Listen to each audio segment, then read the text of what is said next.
तो बेसिकली अपन इन्फेक्शन पे एक वीडियो ले चुके हैं। अब ये इन्फेक्शन पे दूसरी वीडियो है। अगर इस वीडियो में बात करें तो अपन इस वीडियो में अपन इन्फेक्ट की मॉर्फोलॉजी को देखेंगे। सबसे पहले मॉर्फोलॉजी में अगर अपन देखें तो शेप क्या होता है इन्फेक्ट का, तो इन्फेक्ट यूजुअली वेज शेप होता है। ठीक है, वेज शेप यानी कुछ इस हद तक का शेप।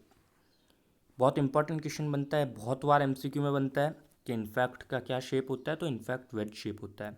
और वेज शेप में भी एक स्पेसिफिक बात है कि जो अपेक्स होता है वेज का वो तो बनाती है ऑक्लूडेड वेसल, जबकि जो बेस है वो बनाती है पेरिफेरी ऑफ ऑर्गन। क्या होता है, तो आप बहुत सिंपल सी बात समझो। यूजुअली आर्टेरियल सप्लाई किसी भी टिश्यू की कैसी होती है, मान लीजिए ये मेन आर्टरी थी, है ना। उसके बाद उसके कुछ डिवीज़न हुए, इनके डिवीज़न हुए,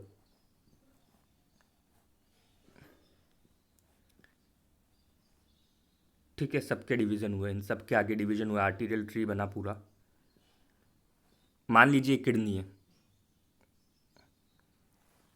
ठीक है, ये अपनी किडनी है।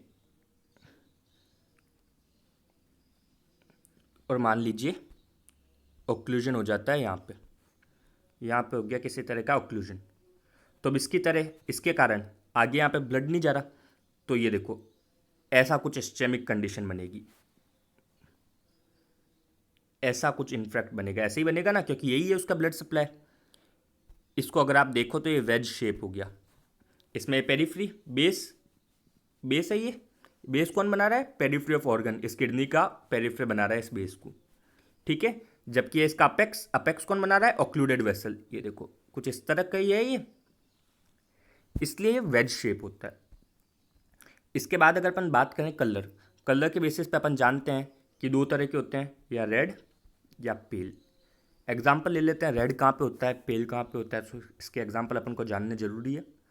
अगर अपन रेड इन्फेक्ट की बात करें तो वो उन कंडीशन में होता है जैसे कोई वीनस ऑक्लूजन, कहीं पे वीनस ऑक्लूजन हो रहा है तो वीनस ऑक्लूजन के कारण क्या आएगा, वीनस कंजेशन होएगा, है ना। वीनस ऑक्लूजन के कारण वीनस कंजेशन होगा, लेकिन फिर भी आर्टीरियल ब्लड परफ्यूज आउट करेगा नेक इन्फेक्ट के अंदर, मतलब जो भी टिश्यू का इन्फेक्शन हो रहा है उसके अंदर आर्टीरियल ब्लड प्रोफ्यूज आउट करेगा। जैसा एग्जाम्पल अपन को देखने को मिलता है ओवरी में, या कुछ ऐसे टिश्यूज़ जहाँ पे लूज कनेक्टिव टिश्यूज़ होते हैं, मतलब जो लूज होता है उस लूज टिश्यू में क्या हो सकता है, ब्लड कलेक्ट हो सकता है इन्फेक्टेड जोन में। मान लीजिए लंग है, तो लंग के बीच में काफ़ी स्पेस है, उसमें ब्लड कलेक्ट हो सकता है जिसके कारण वो रेड कलर शो करेगा।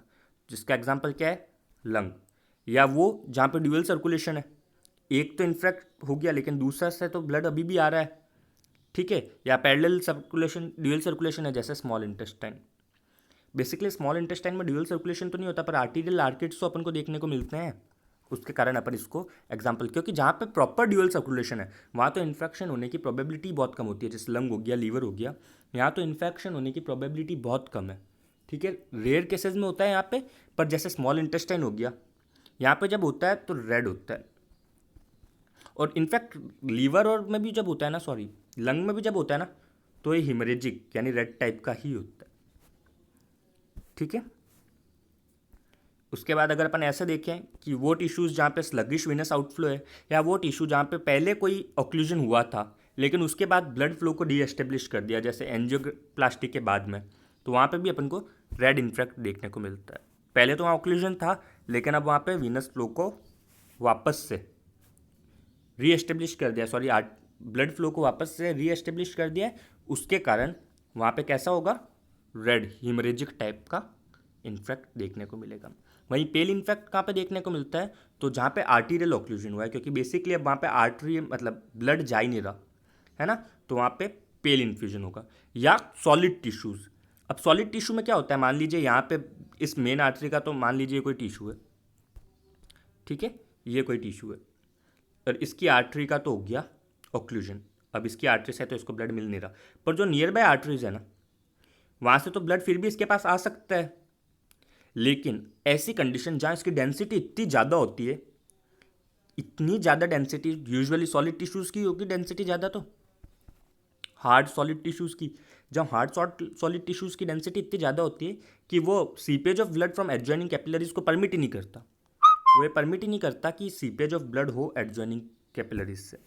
ठीक है, तो इनके एग्जांपल्स जैसे स्प्लीन, किडनी, हार्ट। यहाँ पे जब भी अपन को इन्फेक्ट देखने को मिलता है तो पेल इन्फेक्ट देखने को मिलता है।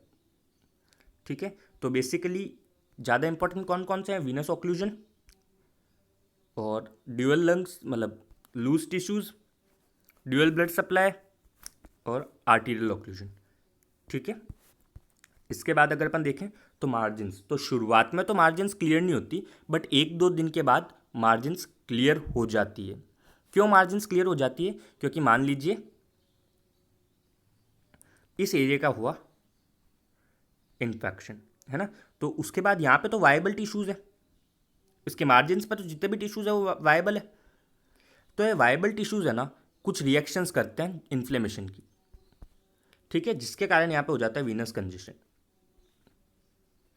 इसके कारण थोड़े टाइम बाद ये इन्फ्लेमेशन रिएक्शंस के कारण थोड़े टाइम बाद ये मार्जिन्स एकदम क्लियरली डिफाइंड हो जाती है। हार्डली 1-2 दिन बाद यहाँ पे ये मार्जिन्स एकदम क्लियरली डिफाइंड हो जाएगी।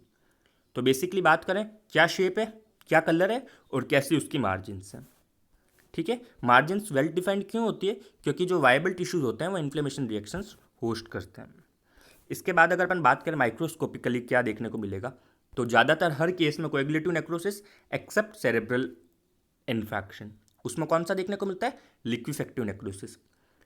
अगर सेप्टिक है इन्फेक्शन तो फिर एब्सेस फॉर्मेशन होएगा, अपन पहले ही डिस्कस कर चुके हैं पिछली वीडियो में। और most infarcts are usually replaced by scars. इसको कैसे होता है तो इसको देख लेते हैं अपन। मान लीजिए कोई भी किसी भी तरह का इन्फेक्शन हुआ, ठीक है, तो उसके बाद क्या होगा? वहाँ पे नेक्रोसिस होगा उन सेल्स का, या तो भले वो कोएगुलेटिव फॉर्म से हो या सेरेब्रल इस्चेमिया के कारण हो रहा हो, तो वो लिक्विफेक्टिव टाइप का होगा, पर होगा नेक्रोसिस। और साथ में क्या आएगा? एक्स्ट्रा असिस्टेड आरबीसीज, वहाँ पे आरबीसीज आएंगी। अब थोड़े टाइम बाद क्या हो रहा है? अब क्या हो रहा है? इनका फेगोसाइटोसिस, नेक्रोसिस के बाद सेल्स का फेगोसाइटोसिस होता है ना। अब नेक्रोसिस के बाद जब सेल्स का फेगोसाइटोसिस होता है तो आरबीसीज का भी साथ में फेगोसाइटोसिस होगा। आरबीसी के फेगोसाइटोसिस में क्या आयरन निकलेगा, है ना। वो आयरन क्या करेगा? हीमोसेड्रिन फॉर्म में वहाँ पे डिपॉजिट हो जाएगा। ये भी एक बहुत इंपॉर्टेंट बात है कि हालांकि जब छोटे लेवल पे ये सब कुछ होता है तो इतने ज़्यादा कोई पिगमेंट वहाँ पे इकट्ठा नहीं होता, बट जब ये बड़े लेवल पे होएगा, बहुत बड़े लेवल पे अगर कहीं पे इन्फेक्शन हो रहा है तो वो हीमसेड्रिन फॉर्म में वहाँ पे आयरन आपको डिपॉजिट हुआ हुआ पिगमेंट के फॉर्म में आपको मिलेगा।